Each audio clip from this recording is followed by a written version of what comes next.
Grateful for many things si Barbie Fortesa na nagse-celebrate ng kanyang 27th birthday. At may pa-birthday photoshoot pa siya na inspired ng kanyang character sa Pulang Araw.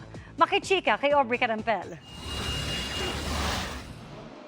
Nagpapiging si birthday girl Kapuso primetime Princess Barbie Fortesa sa set ng biggest family drama of 2024 na Pulang Araw. Bukod sa kanyang birthday celebration, Thanksgiving treat na rin daw ito ni Barbie para sa kanyang co-stars, staff at production team ng pinakabagong GMA Prime series. Talagang nakakawala po ng pagod at hirap at talagang buong team po talaga ng Pulang Araw. Lahat po ito ay talagang team effort at paghihirap po talaga ng bawat isa sa amin. Kaya maraming salamat po. Bukod sa world-class na produksyon, umani rin ng mga papuri ang pagganap ng young versions ng mga bidang karakter. Maging si Barbie, very proud sa gumanap na young Adelina na si Cassie Lavarias. Sabi ko, babalik ka. Sobrang bilib na bilib ako sa ating mga bata, lalong-lalo na sa batang Adelina, si Cassie. Bilib na bilib ako dyan sa batang yan. Nakikita ko sa kanya na gustong-gusto niya talaga yung ginagawa niya. Kaya talagang pinaghuhusayan niya ng mabuti. At napakabait na bata. Sila ng mga magulang niya, napakabait at nakikita ko na malayong-malayo pa ang mararating ng batang iyon. I-release rin ni Barbie today ang kanyang 27th birthday photoshoot na inspired ng kanyang karakter sa Pulang Araw na si Adelina, na isang vaudeville performer. Stunning ang sparkle star in a gold bejeweled sexy top and jeans with matching crown. Ang litrato namang ito inspired naman ni cabaret star Liza Minnelli, na ideya naman daw ng kanyang mommy Ami. Kasi nga 27 na, 'di ba? We're not getting any younger. Gusto lang namin ipakita yung sophistication ng vaudeville. Gusto namin ipakita ang parang ang womanhood. We want to highlight that in the presence of vaudeville. Wala naman kaming intensyon na talagang papunta na tayo ng sexy. Pero may wish pa ba si Barbie? Kalabisan na kung hihiling pa ako.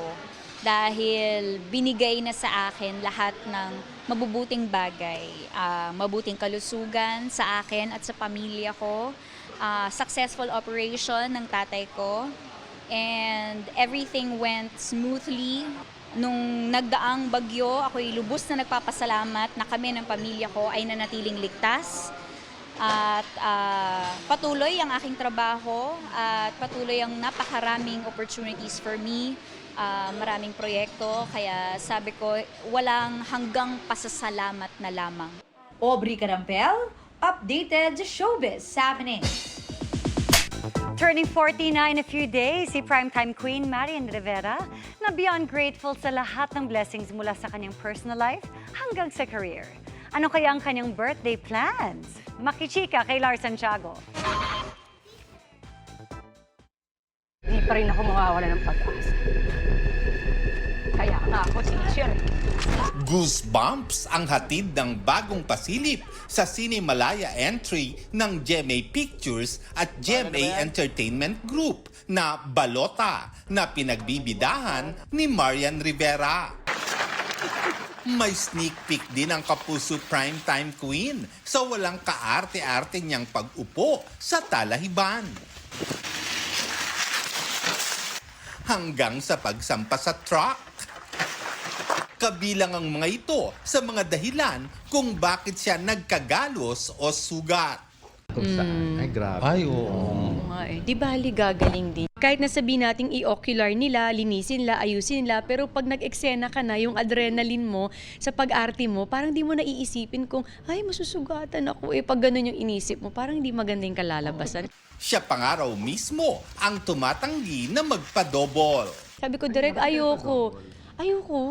Gusto ko, kaya ko naman. Grabe naman kayo sa akin. Oo, sabi ko nga, na-miss ko yung mga fight scene ko. Inspired si Marian, lalo't labas sa kanyang comfort zone ang kanyang pagganap bilang teacher Emmy. No filter talaga lahat eh. Pag sinabi ko no filter, itsura, lines at mga ginagawa, lahat talaga raw.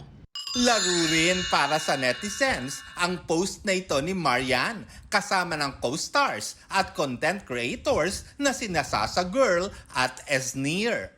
Ang pagpapalabas ng Balota sa Cinemalaya, sakto rin sa nalalapit na 40th birthday ni Marian. May plano na kaya siya?